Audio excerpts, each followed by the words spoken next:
candidate forum for the Shawnee City Commissioners races. My name is Deborah Waterman, and I will be serving as your moderator this evening.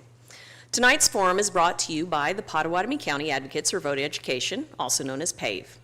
PAVE is a nonpartisan organization that has been serving and educating voters in our community for more than 20 years through the volunteer efforts of dedicated local citizens. Our mission is to promote voter engagement and education by providing opportunities for the public to hear directly from candidates, learn about important issues, and encourage active participation in the election process.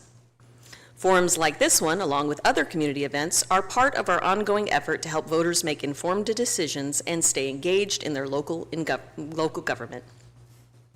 PAVE is always looking for volunteers who are interested in supporting voter education efforts in our community.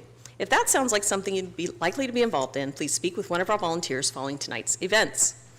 But before we begin, if you are able, please stand for the Pledge of Allegiance. Attention, salute, pledge. I pledge allegiance to the flag of the United States of America and to the republic for which it stands, one nation, under God, indivisible, with liberty and justice for all. Thank you. You may be seated.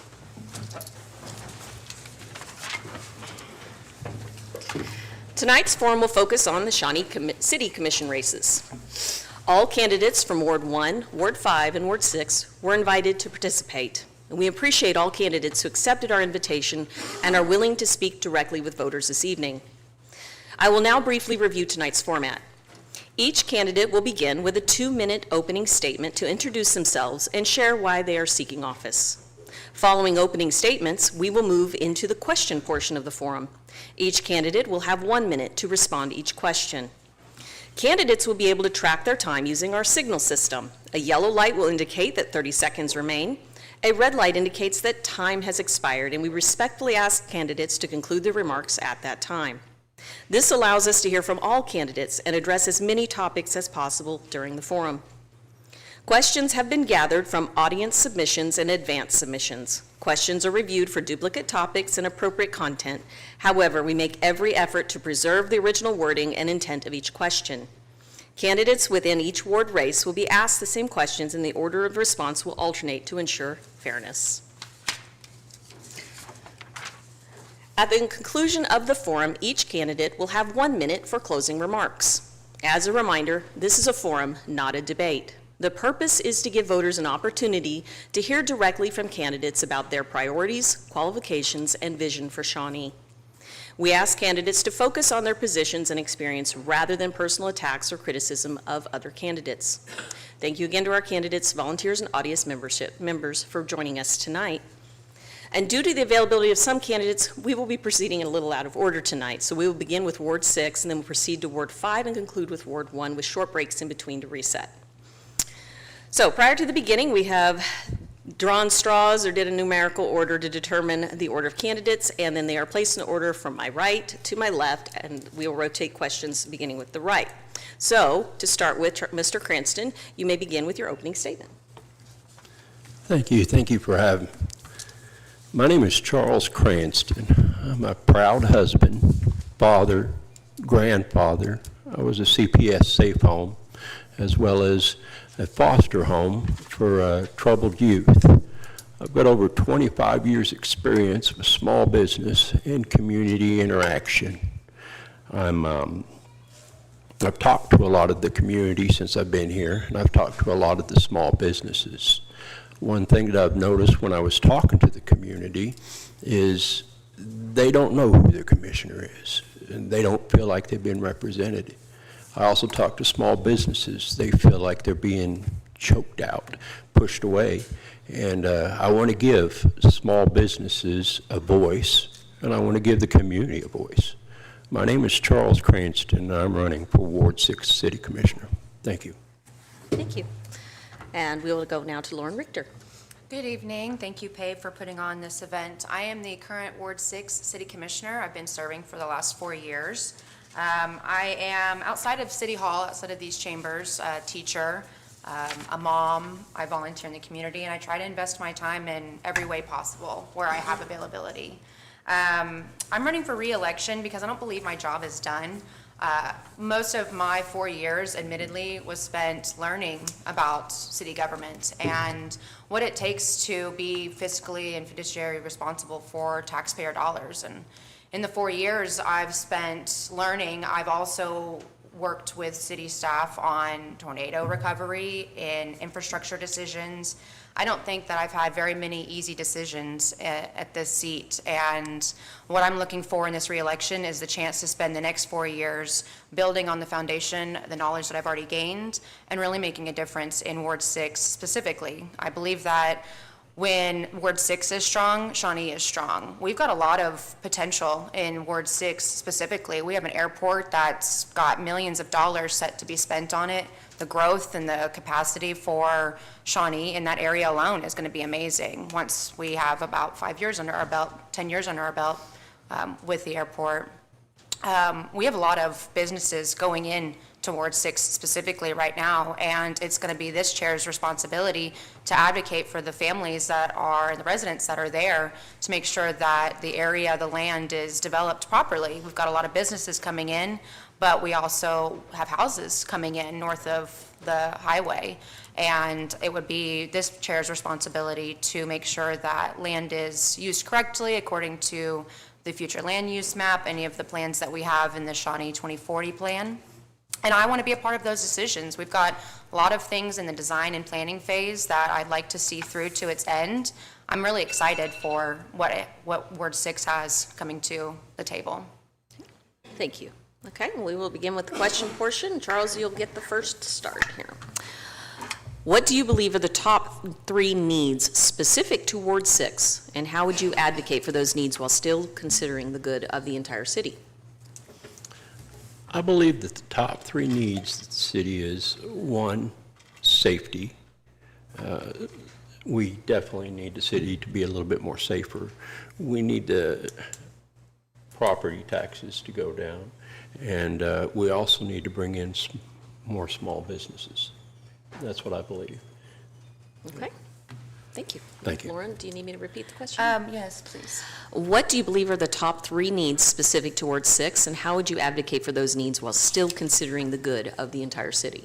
Specific to Ward 6, like I said, the airport, we have a CIP plan that has about $50 million on the table for growth and development, so that the airport isn't just a facility on the map, it's an economic development asset.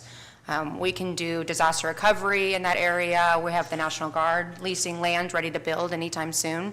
I believe that in addition to the airport, we have a lot of businesses going in the I-40 corridor, and it's going to be our responsibility to make sure that planning is executed properly and that that area is used to its maximum benefit. We have the 45th Street widening, homes in that area, and we're in the design and planning phase of a major sports complex for Ward 6 specifically, and it's going to be a very good area for growth and development, and those are pretty much the main needs that I see that I've written down so far. Yeah. Well, thank you. That Light gets you. You're waiting for that timer to go off. That segments really well into the next question, and we'll begin with you, Lauren. What role do you believe the Shawnee Regional Airport should play in the city's long-term economic development strategy? And how should the commissioners evaluate future investments in airport infrastructure? Yeah, that airport is going to be, like I said, the CIP plan is accessible online right now. We've already got verticals going up for hangars. We're looking into a new terminal so that we can provide facilities for out-of-state and out-of-town travelers. The National Guard on the west end is going to be building a disaster preparedness facility. We have a lot of federal dollars and a lot of state dollars getting funneled into this almost $50 million facelift, so that, like I said before, this isn't just a facility on the map that people come and go for. This is something that brings in businesses, prepares people in the state for disaster preparedness, disaster recovery efforts. My plan is to advocate for Leo Street to be completely overhauled, maybe even become an exit off of the highway, so that disaster recovery, disaster preparedness has a better arterial way to get to the airport on the ground. During the tornado, the bottleneck of the runway and the tunnel was a major issue with disaster preparedness, and so the airport's going to be pivotal, crucial to the city's growth. All right, thank you. And Charles, do you need me to reread it? Yes, no problem. What role do you believe the Shawnee Regional Airport should play in the city's long-term economic development strategy? And how should the commissioners evaluate future investments in airport infrastructure? I believe the airport has a lot to do with Shawnee becoming a better city. Lauren has 4 years' experience, of course, and she's got that over me. I have a lot to learn. But I do know that the airport land that we have doesn't need to be sold off. I believe that it needs to become a bigger airport. I think it needs to become a better airport, and I think the money that we have coming in for the airport should be used for the airport. And yeah, I believe that the airport is very important to Shawnee. Okay. Thank you. Thank you. All right, we'll begin with you again, Charles, on this next one. What specific public safety initiatives would you support and how would you fund them? And how does this go with your stance about affordability or cutting costs? Repeat that one. Okay. What specific public safety initiatives would you support and how would you fund them? How does this go with your stance about affordability and cutting costs? Well, I believe we need more officers for safety. We need a lot more officers than what we have presently. And of course, we have the money for that. We're wasting a lot of money on different projects that I think that could be used for the safety of Shawnee. And yeah, my biggest thing is we need more officers and more accountability for the people that's on the streets. Okay. Lauren?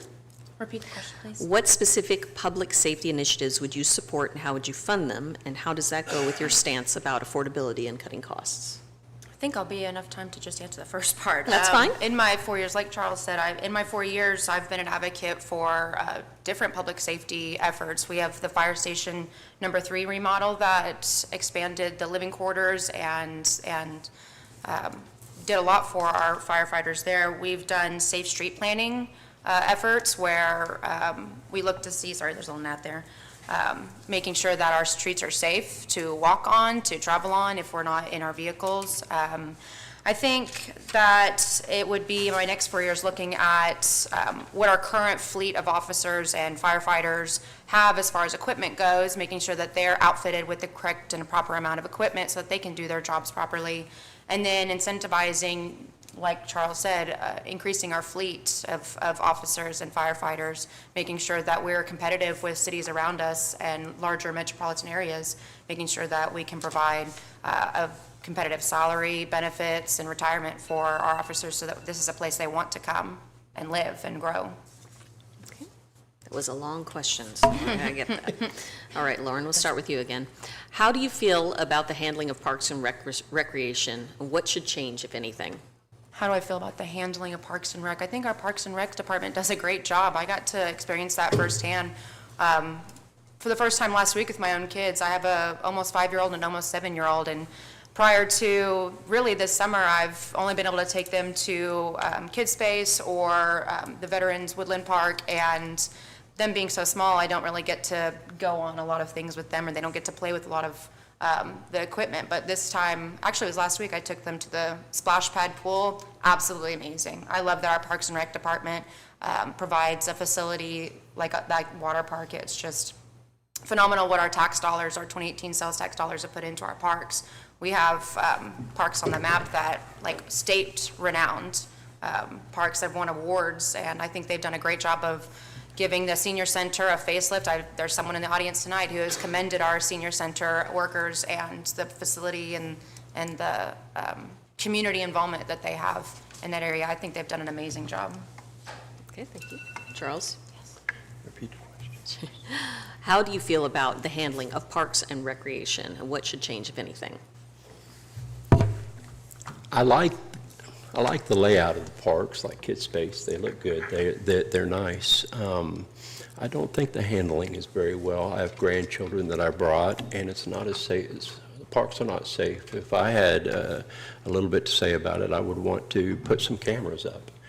Because I've had concerned citizens come up and say, my children were in the park, we were over there, and some kids were trying to beat up my kids just for this reason or that reason. We have no security for these parks. Cameras would be nice. that's what I would do differently. But I like the parks. Kids Space is an awesome park. I just wish it was more secure. Okay. That actually leads us into the next question, and Charles, we'll start with you first. Shawnee has issues with crime and drugs.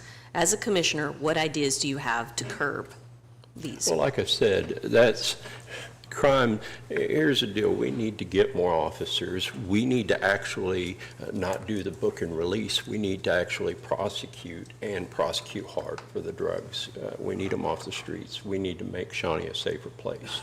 And I believe that the officers and actually cracking down on the crime and not doing just book and release is the way we're going to do it.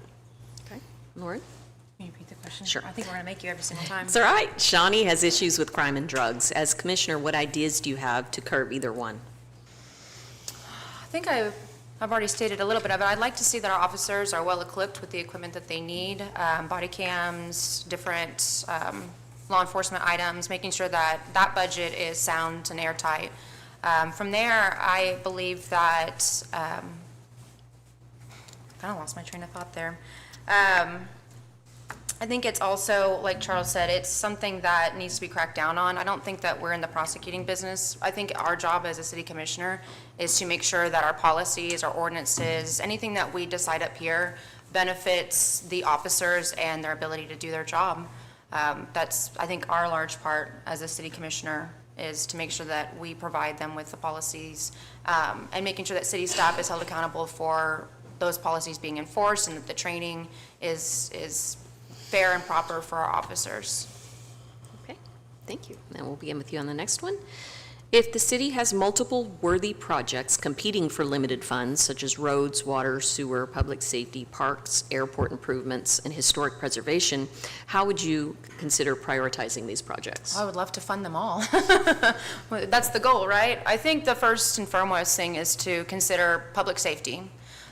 From there, whatever legal obligations are necessary, our core services are roads, water, code enforcement, public safety.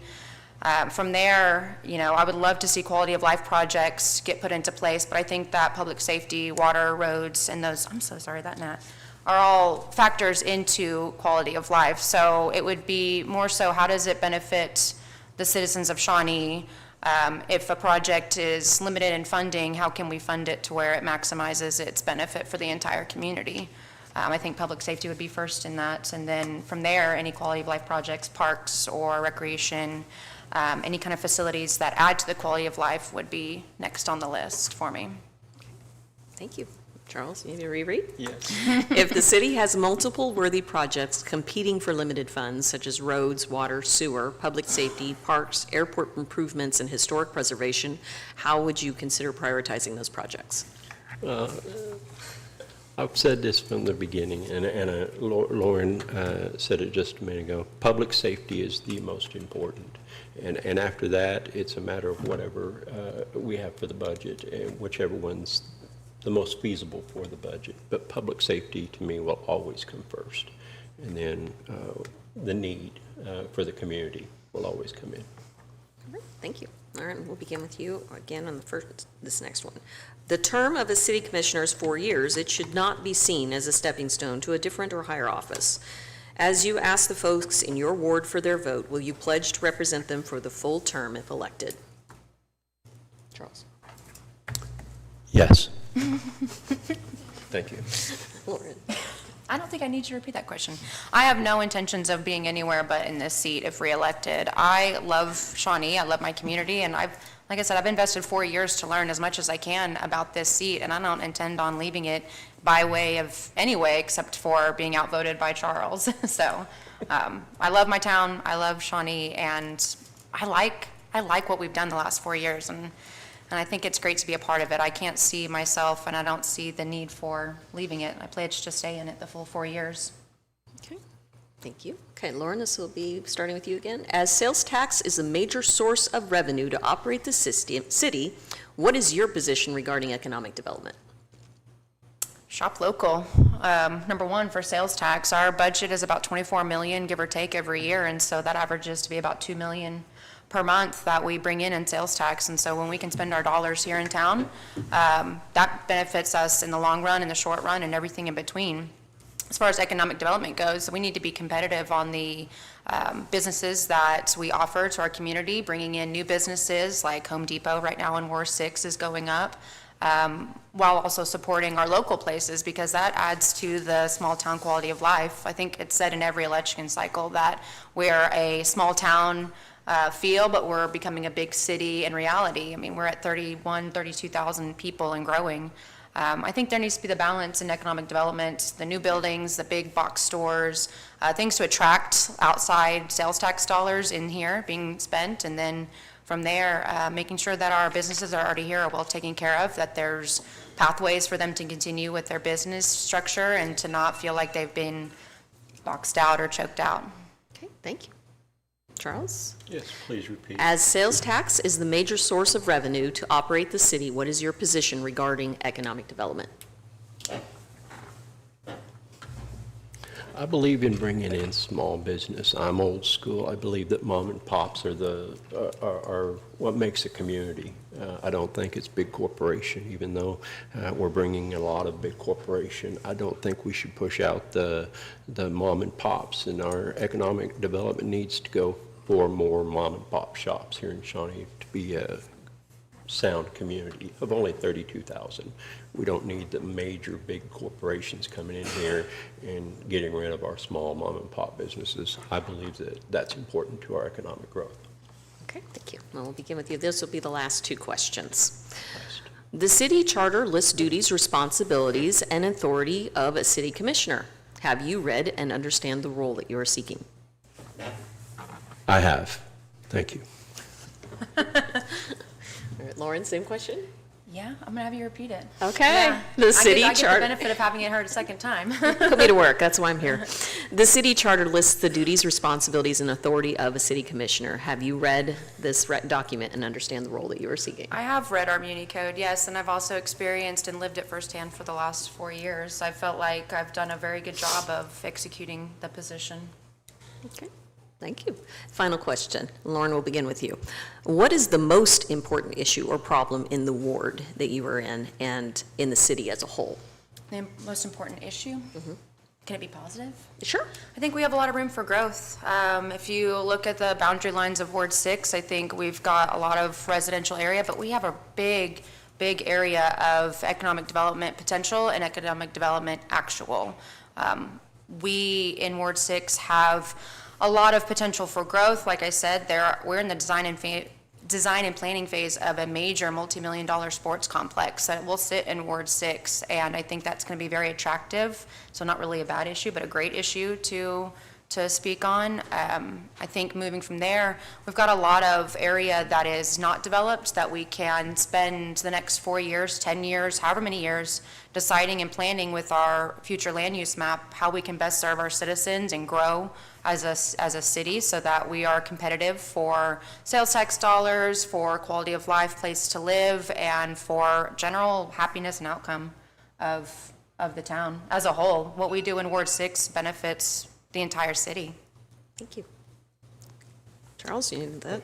What is the most important issue or problem in Ward 6 and in the city as a whole?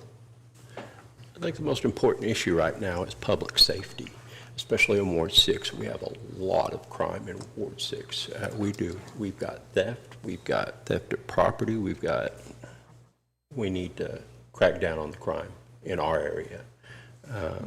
Yeah. Okay. Thank you. All right, and we will now move on to closing remarks, and we will start with Lauren.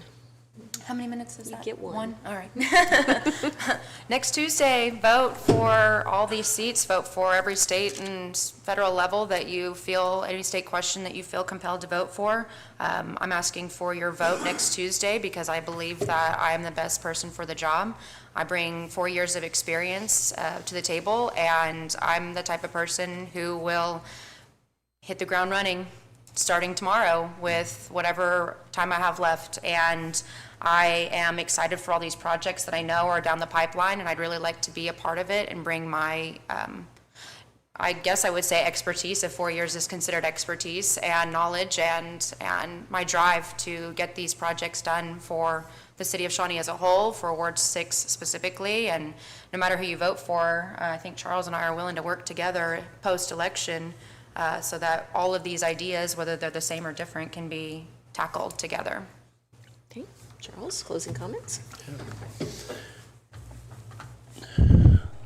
The definition of insanity is doing the same thing over and over again, expecting different results.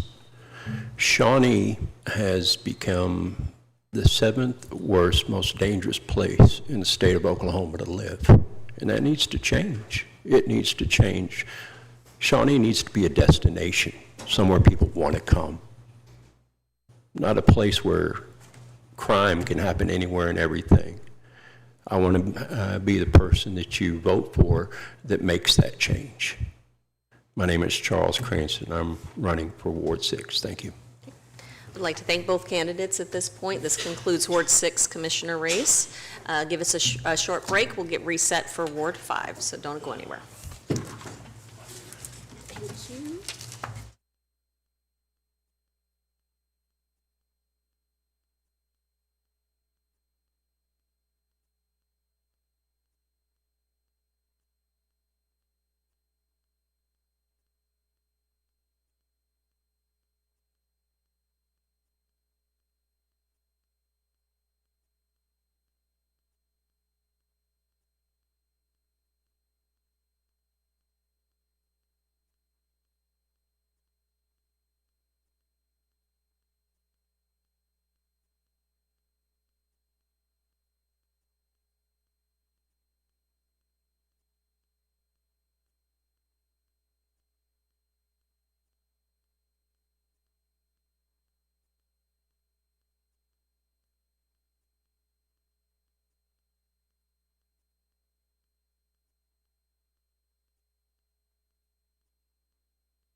Okay, and we are back with the Ward 5 candidates.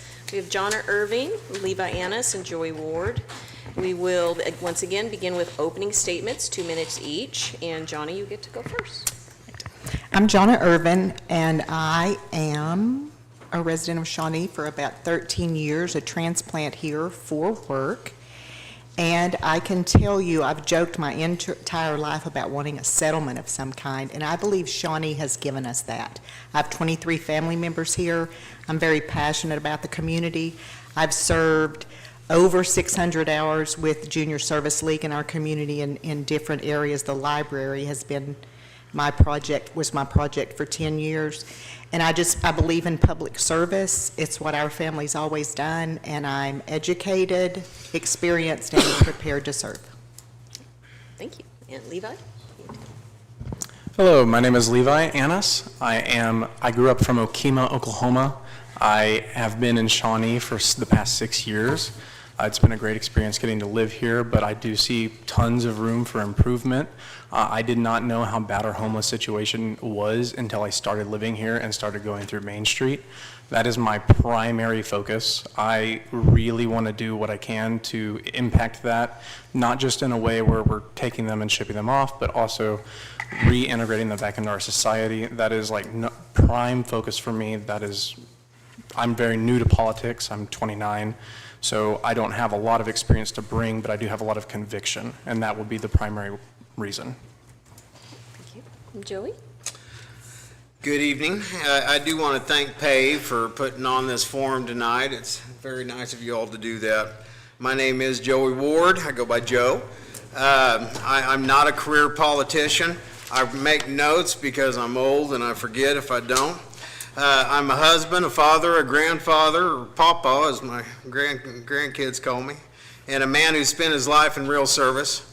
I met my wife, Stacy, at Randall University. Back in '85 was known as Hillsdale Free Will Baptist College and more. We've been married for 38 years, and we have 3 wonderful children and 3 grandchildren. After living in many homes across America, mainly Kansas City and here in this area, we made Shawnee our home about 10 years ago, and we love it. My background is broad and practical. I served as a military policeman in the U.S. Army during Operation Desert Storm and served in the Missouri National Guard. I've worked as a fire sprinkler pipe fitter running new construction on Chesapeake campus, and I drove a semi-truck for 7 years, giving me real understanding of infrastructure and logistics. I was also a finance manager for Bob Howard and Bob Moore Auto Groups. For the last 25 years, I've pastored 4 churches, including Blessed Rock Free Will Baptist Church in Wewoka, Oklahoma. 4 years ago, I ran for this same seat and won the Ward 5 vote, but the old at-large system of voting prevented me from serving. Now that we have a true ward representation, I'm back, because I believe Ward 5 deserves a commissioner who listens, works hard, and puts people first. I'm running because I care deeply about Shawnee, our families, our safety, our infrastructure, and our future. I bring common sense, integrity, and a servant's heart to this position. Thank you for the opportunity to serve. I look forward to answering any questions, and I humbly ask for your vote on June 16th. Thank you. Okay, we will begin with the questions, and Johnny, you will be going first. What is the most important issue or problem in Ward 5 and in the city as a whole? I guess I'll parrot what everyone else has said because it's true and it's public safety. But I believe community involvement, an informed public, informed citizens can make a big difference in that. I watched an incident the other night where the citizens came together and worked together with the police officers to a good outcome. And it was beautiful to watch, and I think we have a good system in place. Of course, we need to fund it and expand it as necessary.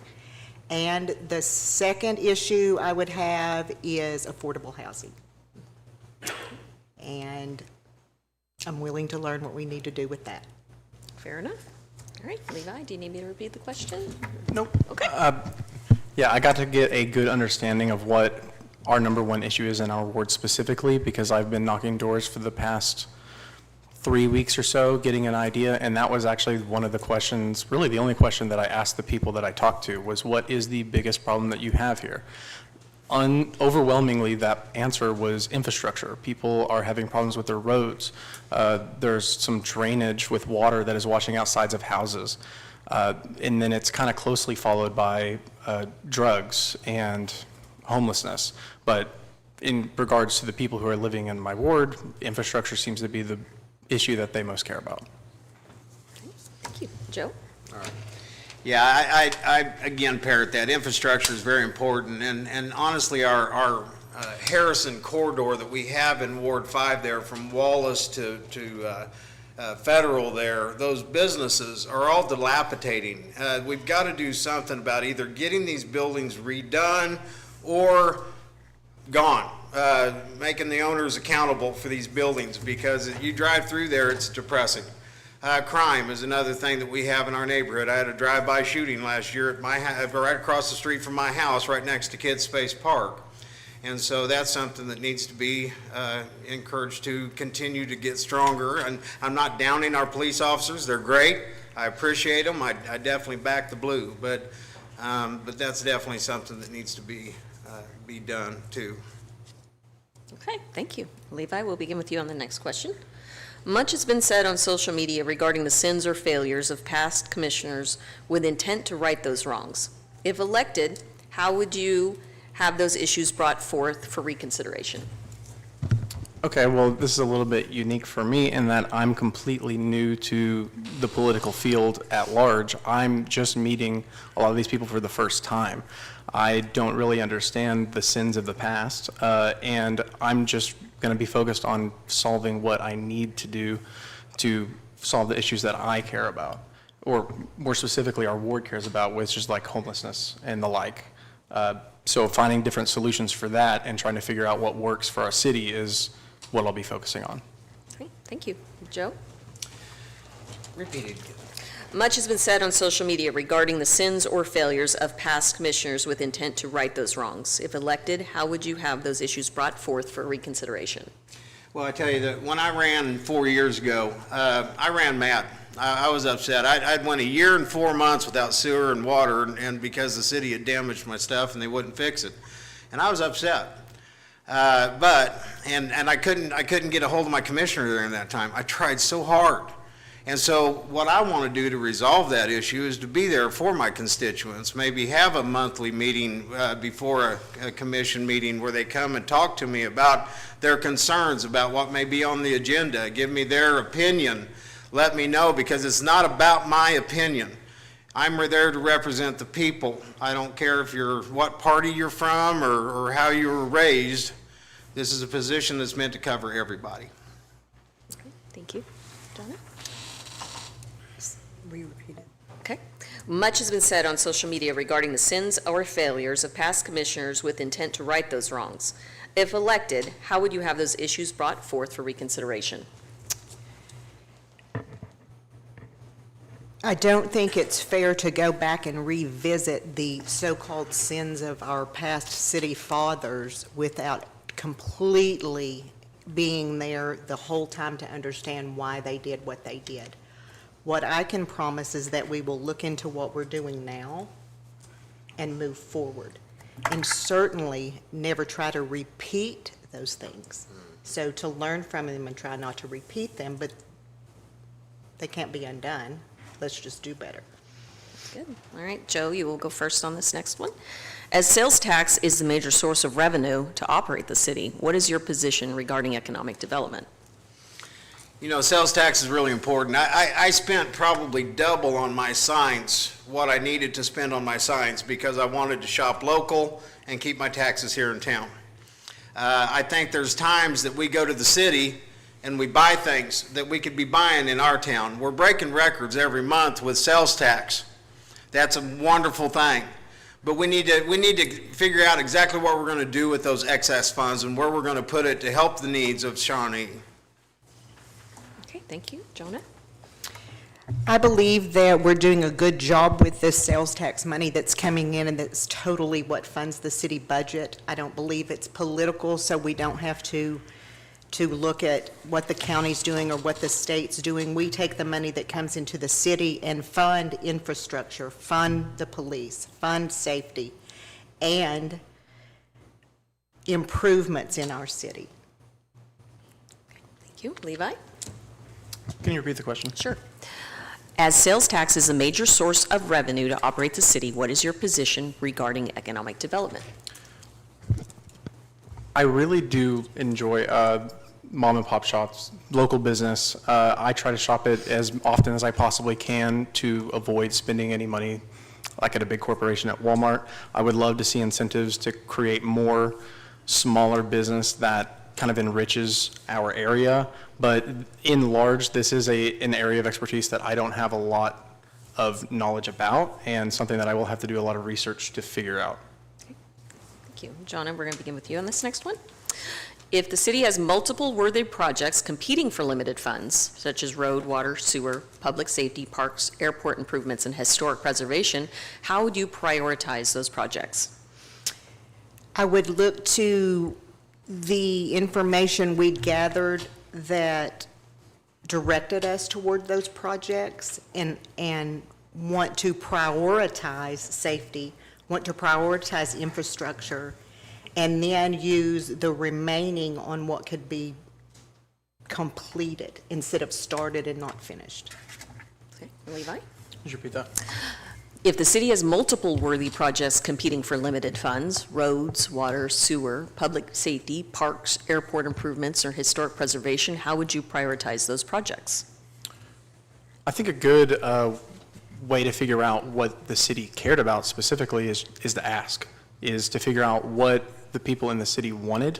And of course, you do have to prioritize based on safety first, and infrastructure comes very high up there. But if there's two competing that are kind of like equal, figuring out what people actually want changed, because we might be changing something that nobody needed or wanted. Okay, thank you. Joe? Read it one more time for me. Sure. If the city has multiple worthy projects competing for limited funds, roads, water, sewer, public safety, parks, airport improvements, and historic preservation, how would you prioritize those projects? Well, as we've all said tonight, safety definitely has to come first, and safety not just for our residents, but also our children. I participated in a walking audit the other day at Jefferson School, and I was kind of really disappointed in the protection that's been given to our children around that school. There's not a single blinking light for schools. There's not a single stop light for pedestrians to be able to cross the road. And there's a large group of them that have to cross Kickapoo that don't go down to the tunnel. And so, we've got to keep safety first, infrastructure next. We may have to use a little bit of wisdom in how exactly we divide those funds, but safety and infrastructure is always going to come first. Thank you. All right, Levi, we'll begin with you on this next one. What specific public safety initiatives would you support, and how would you fund them? For public safety, I really believe in broken window theory. For anyone unfamiliar, if a place has a broken window, it actually increases the chances of crime to be done in that area, because it tells people that that area is not being maintained or monitored.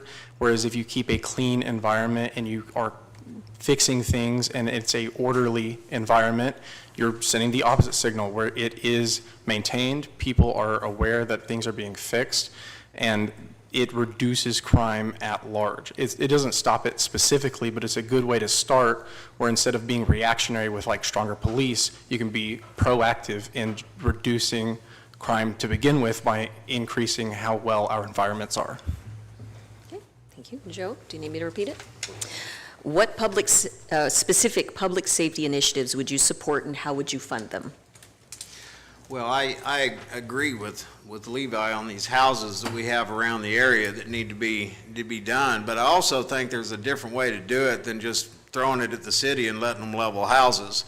It breaks my heart every time I see $100,000 of material leveled to the ground that could have been refurbished and made into a new home. I've flipped houses for years, me and my best friend in Kansas City, and we took houses that people thought needed to be tore down and turned them into things of beauty.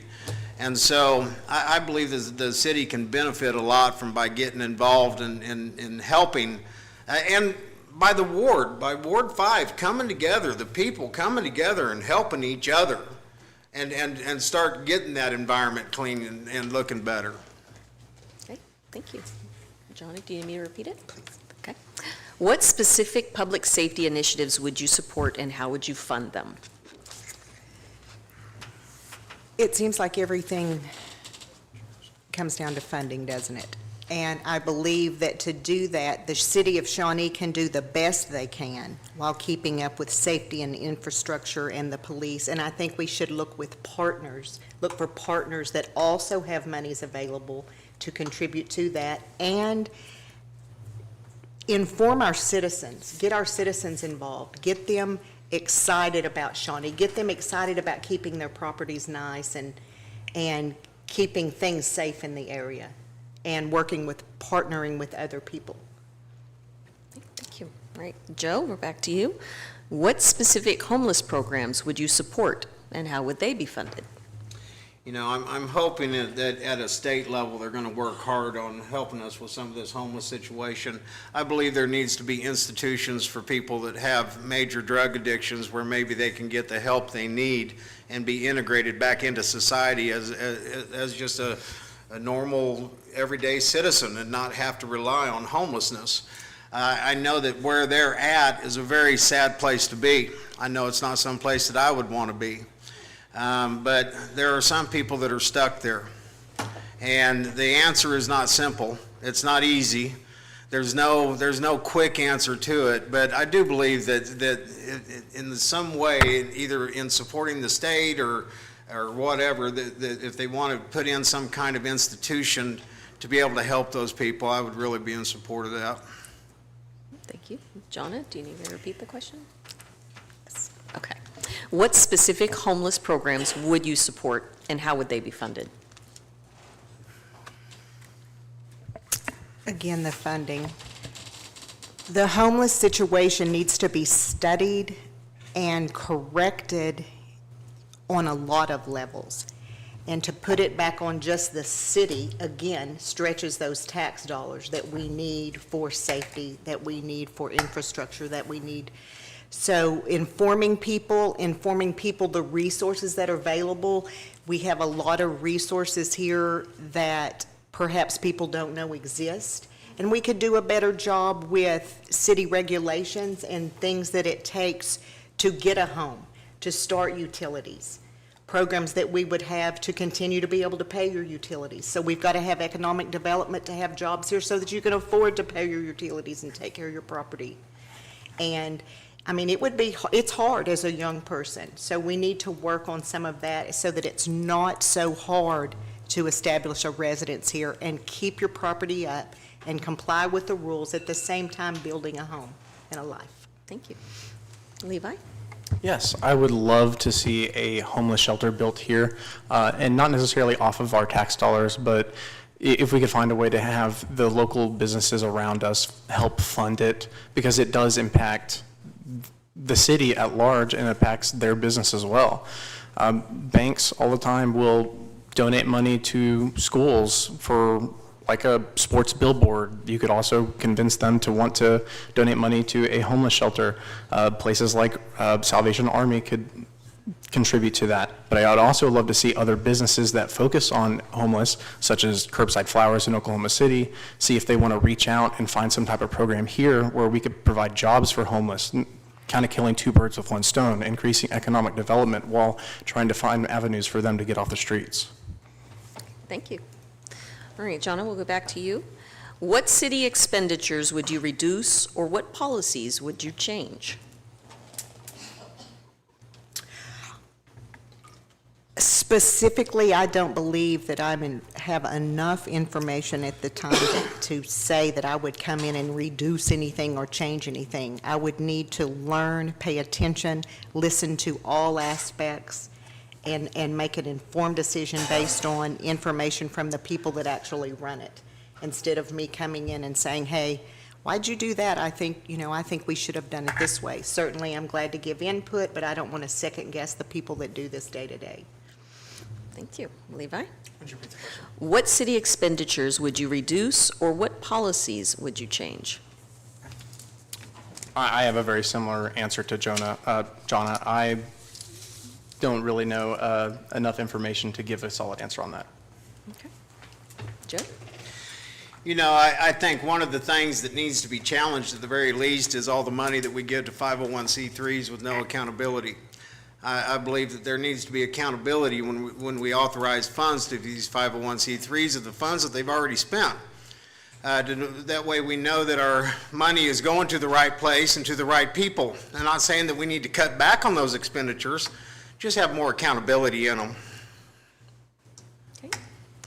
Levi, we'll start with you on this one. What is your knowledge about the current issues between Pot County Historical Society, the Santa Fe Depot, and the City of Shawnee, and what are your ideas to rectify the issues? This was actually a point that came up whenever I was knocking on doors. I didn't really get an idea of what the problem was specifically, but people brought up the depot that they really care about it. They wanted it to stay around. This is something that I definitely want to look into, because I can tell that it's something that our ward members, or residents, care about. But I personally don't know much about this situation. Okay, thank you. Joe? You know, Ken Landry has done a great job over there with the depot. I appreciate Ken Landry. And, you know, there's a lot of unclear to us what's happened, because there's a lot of not transparency being involved with what's going on with the depot. There are a lot of executive sessions, things like that we just don't know. And be very honest, I'm not going to know what's going on. None of us are till we get in there and we sit in the seat. But one thing that I am going to challenge is all these NDAs that we have to sign as commissioners. I mean, I do believe that some of these NDAs break the Open Records Act, and they need to be looked at and at least examined at the very least. Thank you. Joanna? Specifically, I don't have an opinion about the issue between the city and the depot. If there is one, I don't have enough information about that. I believe museums and historical things within our city are important, and I just believe that surely there's a way that we can work it out so that everyone's happy. I don't think everything has to be a fight. Thank you. So. All right, Joey, you'll be the first one on this next one. What are your thoughts on the sale of the ballpark property by the YMCA to the YMCA, and would you have voted to sell it too? I've talked to a lot of people about this, and honestly, every single person I've talked to is heartbroken. They're disappointed that their memories that they had with their kids and their grandkids and things that they were hoping to really build upon at that ball field has now been stripped away from them. And so hopefully this other complex they're going to do and stuff will help make up for some of that. I don't know, but I know that there was taxes set aside for that. They didn't get used for that. We've got to figure out what's going on in that situation. Okay. Joanna? I would need to research that a lot more, just like Joey said, and see what, and again, depend on the city attorney and the powers that be to inform us what's going on. I'd like to hear both sides and then see what the city's position is within that. Okay. Levi? This is something I don't necessarily know quite a lot about. I do have a close acquaintance that was involved in this, so I do have the ability to ask, like, for their perspective on it, especially from like the YMCA side. I heard that there was it's supposed to be like a kid center for like daycare that's supposed to be going up there, but I don't know the specifics on like why that decision was made or why the ballpark wasn't renovated. I just don't have enough information to have a strong opinion either way. Okay. All right, we're down to the last two questions. Jonna, we'll start with you. The city of Shawnee just created a new job position named as the Business Liaison to better support new and expanding businesses. Is this position needed, and if so, should Shawnee continue to contract at $300,000 a year with Shawnee Forward for Economic Development when this position would seem to fill that role? Repeat that one more time. The city of Shawnee just created a new job position named as the Business Liaison to better support new and expanding businesses. Is this position needed, and if so, should Shawnee continue to contract at $300,000 a year with Shawnee Forward for Economic Development when this position would seem to fill that role? I would need to read the contract and the information and the position definition, job description for that to see if they have divergent goals or if they're doing the same things before I could answer that question. But I would applaud a position, whether it be done by a person hired within the city or Shawnee Forward. I'm not sure what that relationship is. I know what they both are, but again, I haven't read the contracts. I don't know what they're saying they will provide, that kind of thing. But we do need to support businesses that are already here. We need to support businesses that are coming. We need to provide information. I have an information management degree, if you wonder why that word comes out of my mouth all the time. But until we provide the information that's needed to these businesses about the rules and regulations and things they need to do to expand and partner with them to do that. And I applaud an effort by the city to make that position and make that available to people. Okay, thank you. Levi, do you need me to repeat it? Okay. Yeah, repeat it for me one more time. The city of Shawnee just created a new job position named as the Business Liaison to better support new and expanding businesses. Is this position needed, and if so, should Shawnee continue to contract at $300,000 a year with Shawnee Forward for Economic Development when this position would seem to fill that role? In general, I am in favor of things that make it easier for businesses to start. Kind of chasing the American dream of somebody having a business idea, but they're too scared to do it. Something that would encourage people to start their own businesses here in Shawnee is definitely something that I would want to invest in. However, I don't know how these two things interact with each other. I don't know if they conflict or if they're operating on different goals.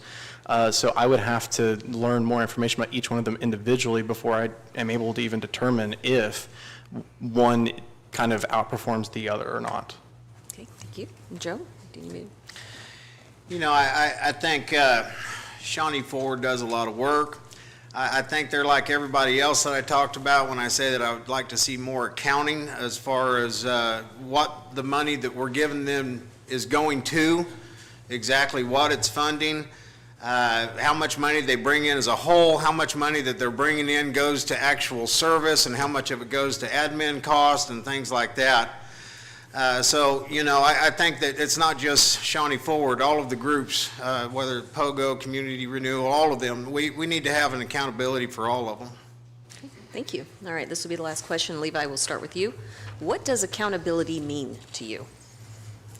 Accountability to me is not going back on your initial convictions of trying to make things better. Someone coming in, a real example that could be happening is with data centers. You know, a data center could come in and the commissioners are really have a big part in if they come in or not, and that person's conviction matters a lot on if they'll be bribed into allowing a data center to come in or not. I know that I won't, because I care about the people in the city way more than I care about being rich or having money.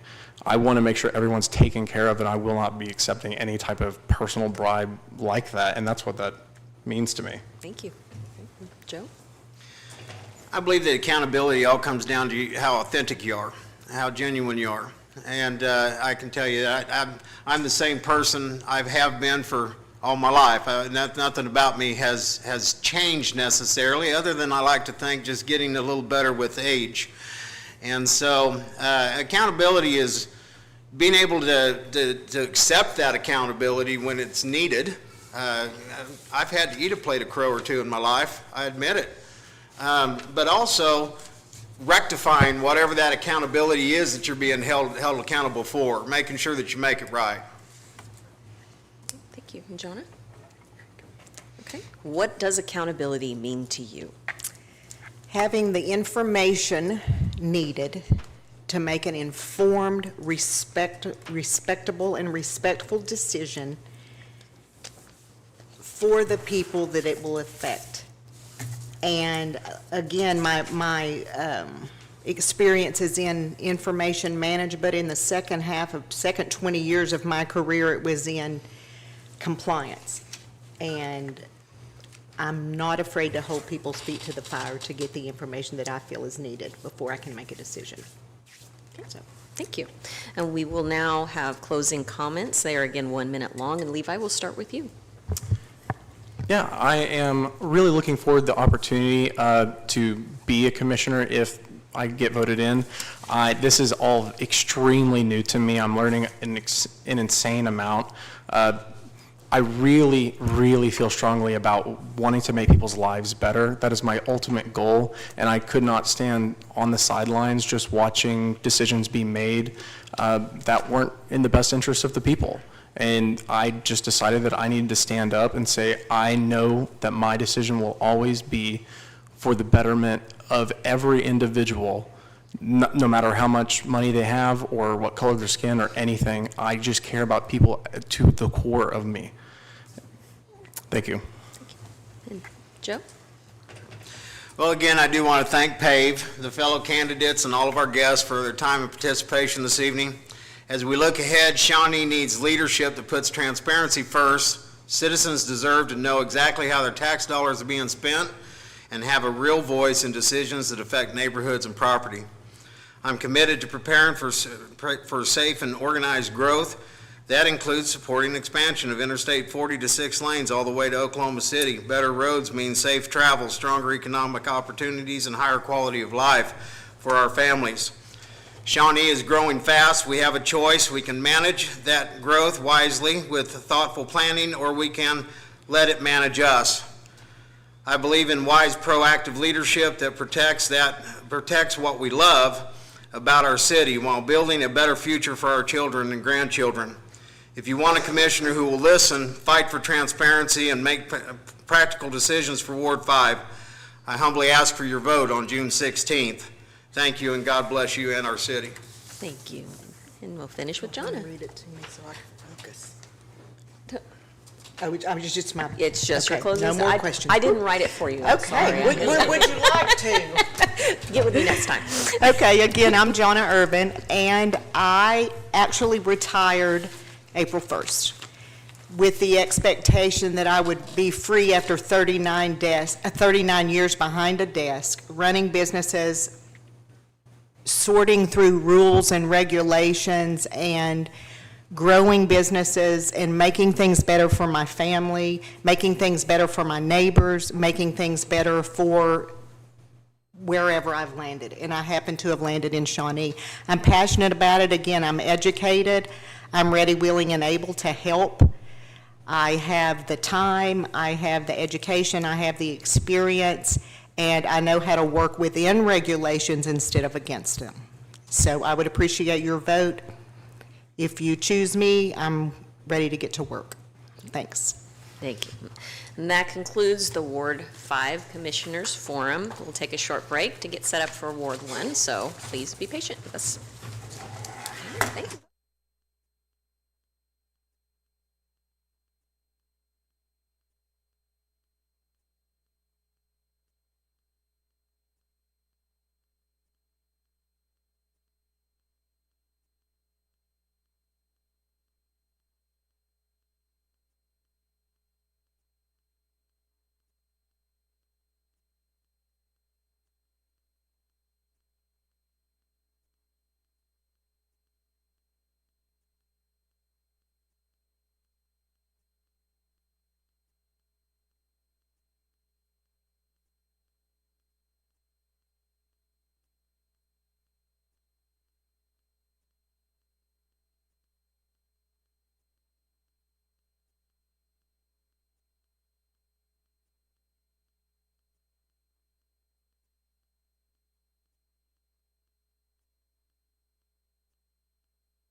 All right, welcome back. This is the Ward 1 City Commissioners race where we have Kenneth Crawford and Daniel Matthews. And again, we will begin with a 2-minute introduction before we start with the questions. And Kenneth, you get to go first. Okay.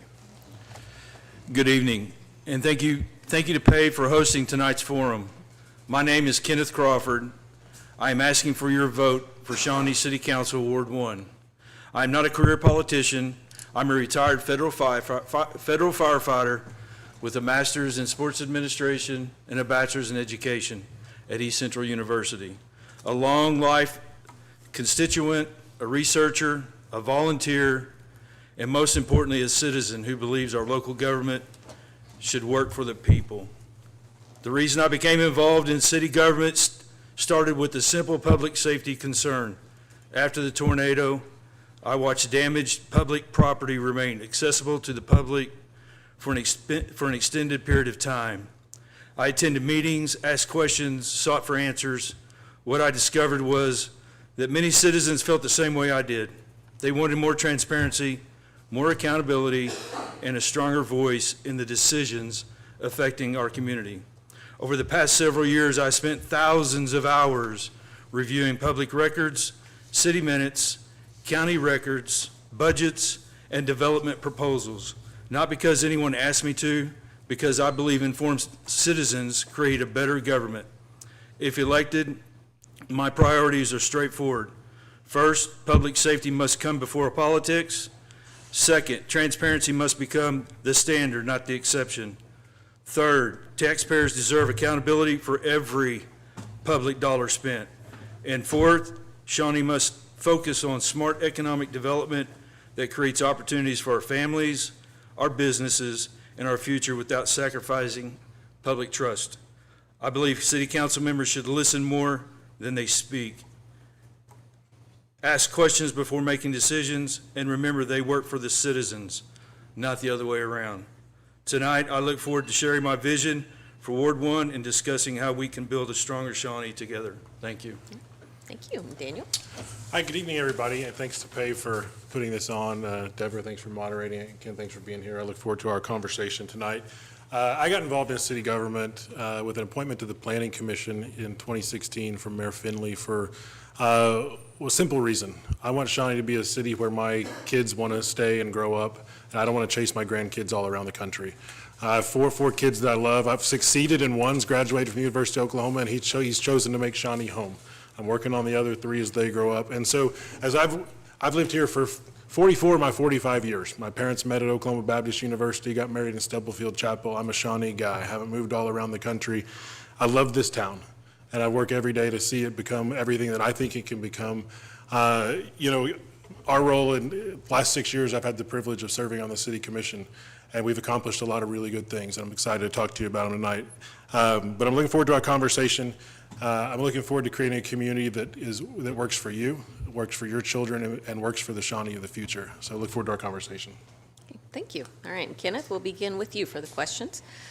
Who is Shawnee's current city engineer and assistant city manager, and do you think contracting out city staff is a good idea? Well, I don't know the names of the people that are individually that are in those positions, and I do not, what was the question again, one more time? Do you think the contract, do you need the whole one? Yeah, go Okay.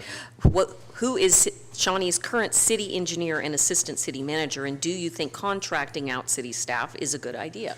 I don't know who the staff members are by name, and I don't think that we should be contracting out city staff members. I think that we need to build a culture within our own community and our own city and foster that environment and retain employees that buy into our culture and our community, in our lifestyle. Thank you. Daniel? Sure. Our current city engineer, or our previous city engineer resigned, has gone independent. We're working that as our head engineer. We have engineering staff and then planning staff. Our assistant city manager position was repurposed to be a chief operating officer. So just shifted. Our chief operating officer now does the function of assistant city manager. I don't love contracting out, but there are times when people have expertise that we don't currently have on staff that it makes sense to contract out. So it's the city manager's job to look at that, and he works for the city commission, and he makes those decisions, and we approve the contract. So he brings them to him, makes the case, and we go forward. Okay. Well, this fall in line with that question here. The city of Shawnee just created a new job position named as the business liaison to better support new and expanding businesses. Is this position needed? And if so, should Shawnee continue to contract at $300,000 a year with Shawnee Forward for economic development when this position would seem to fill that role? I think those are really two separate questions. I think, one, I've been pleased to work with and hear staff's input on that position. I think it's a great position. It gives a position at City Hall for businesses. If you read the description that came out, businesses, entrepreneurs, new businesses, existing businesses, a direct contact at City Hall as they work through their issues, whether it be planning, whether it be zoning, all those things. If someone knows where they need to go, it makes the process that much more efficient. Now, in regards to Shawnee Forward, I'm a big economic development guy. We have to put a focus on economic development, but we don't have a current contract. Our current contract with Shawnee Forward expires June 30th. So this could bridge some gap. Now, I'm a supporter of that, renewing that contract because of the work they do. But they're two totally separate questions, because one is Shawnee Forward does work out across the country recruiting people to this town. The business liaison is a direct person in City Hall that is a point of contact for new businesses, existing businesses, entrepreneurs, they're independent. So they're going to be both and to me. Okay. Thank you. Ken, do you need me to repeat it? The city of Shawnee just created a new job position named as the business liaison to better support new and expanding businesses. Is this position needed, and if so, should Shawnee continue to contract at $300,000 a year with Shawnee Forward for economic development when this position would seem to fill that role? Well, I think we have a lot of these entities that are associated with the city, that are contracted out by the city, and they're all trying to accomplish basically kind of the same agenda and bringing in economic impact or bringing in businesses, helping people. We just recently went through the Downtown Association where they're bringing in a guy, paying him $65,000, $75,000 a year on a contract to bring people in. We've got a lot of people that are tasked with the responsibilities to bring stuff in, but we're not getting any return on it. So to me, it's just more onion layers in what's going on within our municipality. You know, we have a lot of money going out, and we don't have metrics coming in, metrics that are transparent to the people, unless you go into a survey that's geared towards a select entire market of Shawnee, a small pool for the sample pool. Okay, thank you. Okay, we'll begin with you for the next one. The public safety fee originally added to our utility bill as a temporary emergency situation until the next budget came out. This fee has remained for a few years now and has raised $233,000 per year. Should we still be paying for police and fire protection on our utility bill? Kenneth? Well, you know, the money's got to come from somewhere, and if we have to pull it from the utilities, that's what the leaderships have decided. I don't know if it was decided by the constituents. I don't remember voting on that myself. You know, we need to be accountable for our money, is what we need to be. If we need more budget money for our police and fire, we need to have more budget money. We need to shift that money around. We need to be bringing money in instead of taking it off the water bill. You know, a lot of people, water bills is going up like crazy as it is, and we're adding on to that, a necessity that people have to have, and they're being put more public safety money on a water bill. To me, that's inappropriate. Okay, thank you. Daniel? Yeah, a few things on that. I don't love it, but it's what we have currently. It funds 3 firefighters that we added one to each shift. When we look at when you talk about our water bills going up like crazy, our water bills are going up with the CIP. It's the hardest vote that I have every year because it does increase, but fees increase, and so when the inflation goes up, we have to keep up with it. It's an unfortunate thing, but to say it goes up like crazy just isn't an accurate thing. It's increased every year with the CIP. We have a few ways we can fund it. We can, money doesn't just grow on trees. We're sales tax, so we have to generate more sales tax, which means we have to create an environment where businesses thrive. There is a method where we can get in property tax. It has to be a vote of the people. That can be for capital improvements or public safety. That would have to be turned to the people. We haven't turned to that yet. Or we have an apparatus like this. We critically needed a fire support system. It was the method we had at the time. And it's still there because the budget dollars haven't freed up yet. And so I'm supportive of it. And when we say it didn't go to the vote of the people, it came to the vote of their representatives. And we're we're placed with the trust of the people to do what we believe is the best for our entire city, and so that's what we did. Okay, thank you. Okay, what specific public safety initiatives would you support, and how would you fund them, Daniel? Yeah, I think public safety and infrastructure are our two biggest things. I think when I look at the city expanding, particularly to the north, which encompasses Ward 1 and then some in Ward 6, we're quickly expanding the need for fire and police presence in stations out there. I think it was mentioned earlier, we need to get creative, and how can we partner with tribal partners and county partners, because the funding mechanism for those is very important. We have some dedicated funds in the 2018 sales tax that will be expiring. We're going to be able to look at how we can dedicate funds if a tax is put forward. But public safety that I'm ready to support, more at the lake, more as we look, as the town continues to grow north, we're going to have public safety, police and fire stations. Okay, thank you. Ken? You read the question again, please? What specific public safety initiatives would you support, and how would you fund them? Well, I agree. The more police and fire we can get, the better off we are. But I want to go back to the post-tornado public safety. Everybody on this tonight has talked about public safety being number one. And our city council for 18 months listened to me 5 times talk about public safety at Lions Club ball fields. The city council heard me 2 different times, so I had 7 times at citizens' participation about public safety at Lions Club ball fields. It was a disaster zone. Somebody could have got killed out there, and not one council member lifted a finger to put a fence to protect public safety at Lions Club ball fields. Next to the YMCA, next to the Early Childhood Center, next to the low socioeconomical class housing division. Not one. I lost a son to an accident that could have been prevented. And I go out there to Lions Club ball fields. Some kid could have wandered out there and been killed. Okay, thank you. All right, and we'll begin with you for the next one, Kenneth. What are your thoughts on the sale of the ballpark property by the YMCA? I think to the it's YMCA? illegal. I think it's a part of the executive order of 1947. And in that, it's an agreement with the city of Shawnee on that airport. It's for the constituents. It's for our community. None of this sale took place with the YMCA on the leasing of it in an executive session. They brought back the YMCA to discuss that. They didn't come out and talk about what they did. I got records requests. They redacted everything in there. They negotiated this deal behind closed doors in an executive session, special call. They went out, and then I had a conversation with the councilman about talking about Lions Club. He said, I can't talk to you about it. I've signed an NDA with an architect. And then the next week, this is a proposal, sell up to $2 million. That facility is a part of our heritage. It was given as an agreement in 1947. And we talk about the CIP. For 10 years, the CIP did not increase with all the leases on that facility, all of that airport land. Okay, thank you. Daniel? Yeah, I think when we talk about moving Shawnee forward and building the Shawnee tomorrow, that's part of it. I would disagree strongly with Mr. Crawford. It's not an illegal sale.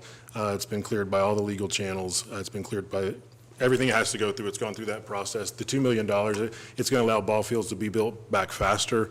It requires, the Contract Act requires dilapidated structures around there to be torn down, the ball field to be built back faster. But we have a choice. We can either build the Shawnee of 1950, or as I think Commissioner Richter talked about and other people have talked about, what the council's been working on state-of-the-art facilities and programs that are coming. So we want to be beyond just those two and three ball fields. We're looking to the future and what that looks like. But it expands childcare, which is a huge need for working class residents that are looking for opportunities to better themselves. It's going to bring youth sports back in that facility. And then also, as we're looking to expand further, it's a good deal for the city. It's a good deal for residents, and I'm proud to support it. Okay, thank you. All right, Daniel, we'll start with you. Shawnee has issues with crime and drugs. As commissioner, what ideas do you have to curb either one? Yeah, I'm real proud that from when I came in office, we have more FTEs in the police force, we have more FTE in the fire department. I'm proud of the expansion we've done. We've passed some of the strongest ordinances in the country regarding homelessness on Main Street. We've looked at, we are continue to look at cooperating with federal and state force. You know, when we look at the drug issue, some of it, I think, comes from some legalization of things that have happened that have really tipped over the line. And so coordinating with our state friends, our federal friends to stop drugs from getting into our community. But then we look at crime, putting officers on the street. They're well trained. I'm proud of the equipment we provided for them. Proud of the expansions we made both in police and fire on their equipment availability. So just making sure we're up to date, continuing to give them the support they need, increasing our numbers of officers, and making sure that we're enforcing the law. Okay, thank you. Kenneth? Could you repeat the question, please? Shawnee has issues with crime and drugs. As a commissioner, what ideas do you have to curb either one? Well, first, we need to know what our crime is. I put a records request in requesting a police log, date, time, nature of the call, 100 block. City of Shawnee wanted to charge me $500 to get that information. How can we budget for police and crime if we don't know what's going on? I don't understand. We have to be able to make those decisions. As constituents, when they have their annual budget proposals, that stuff is supposed to be ran by us so that we can give input. If we can't get the crime statistics in our own community, how can we make informed decisions? Do we need more police? Do we need more fire? What's our statistics? And they wanted to charge me $500 to get that information, an open records request. Thank you. All right, I think we're down to our last two questions. And Ken, we'll start with you on this. What specific homeless programs would you support, and how would they be funded? Well, our homeless, we need to have a reintegration program. We need to know our statistics, what they are. We need to have case managers. We have volunteers that have been trying to get in and help identify. We need to categorize people, find out who are the veterans, get them veterans help. Find the people that need mental illness help, get them where they need to go. If they don't belong here and they don't want to be here, we need to get them where they need to be. I don't think that we do any type of a job to sort the homeless situation out and to try to help fix the problem. I think, and I've said this to other people, I think homeless is part of our economic impact in Shawnee. I really don't think we want to fix it. We talk about moving the homeless down off of Main Street. That was because of the cameras.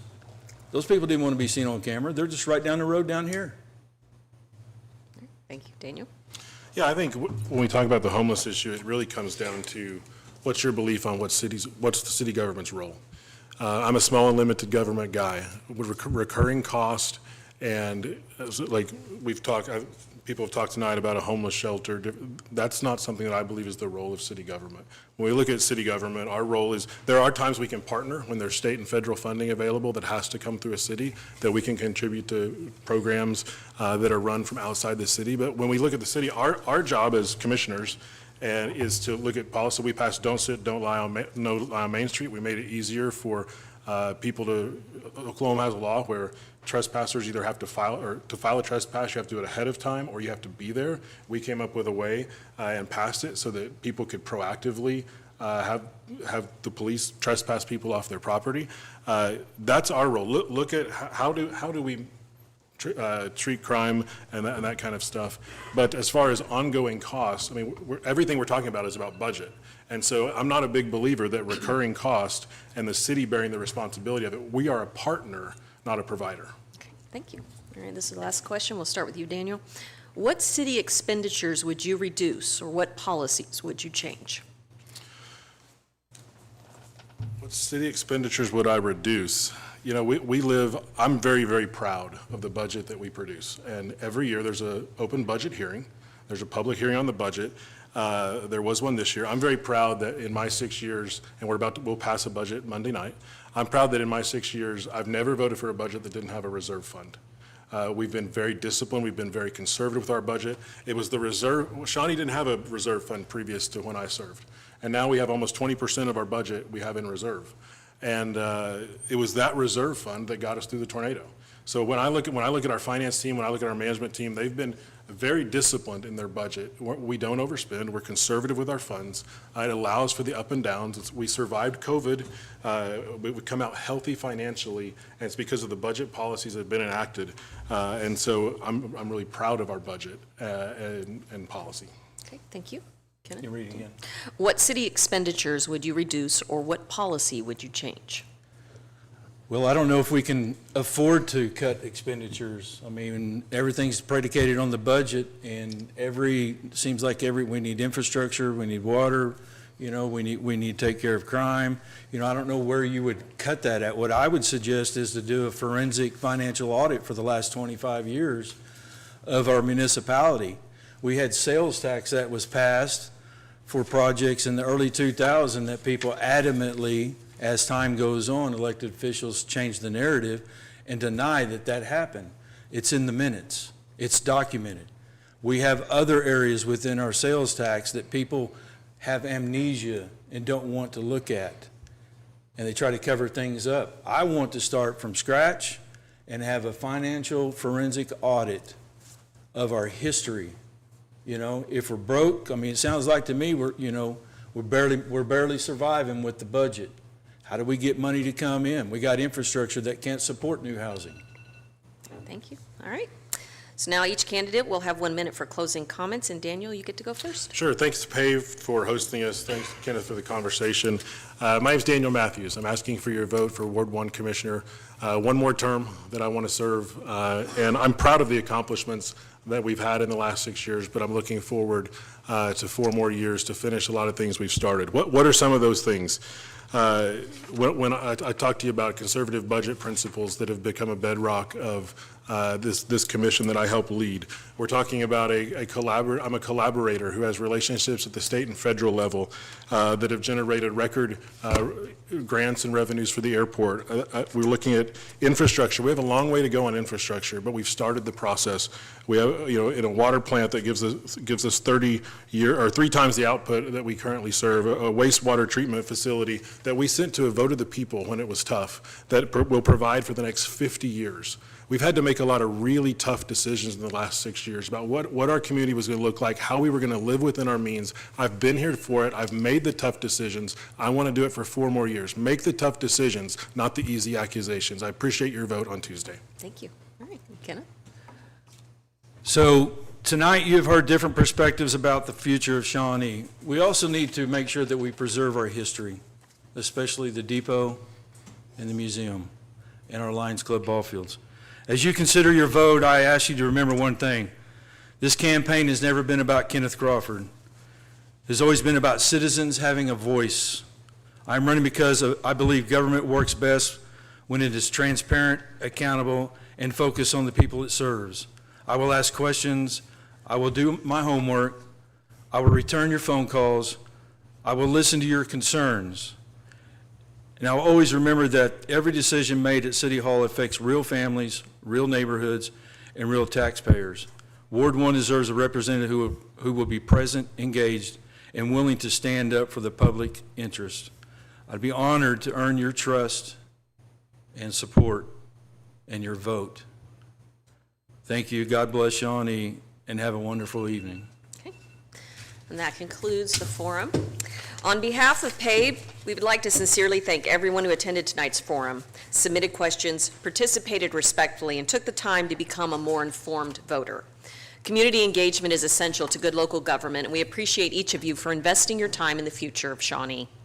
We would also like to extend our heartfelt gratitude to Ryan, our videographer, and for the tremendous amount of work he puts into recording, live streaming, processing, and preserving these forums for public viewing. His dedication behind the scenes helps make these events accessible to even more members of our community. Finally, thank you to all of our candidates for participating and to the many volunteers who helped make tonight's forum possible. No matter which candidate you support, we encourage everyone to stay informed, stay engaged, and most importantly, get out and vote. Don't forget to early vote tomorrow or Saturday at the County Election Board on Broadway, or vote at your polling station this Tuesday, June 16th. Have a wonderful evening, and thank you for joining us.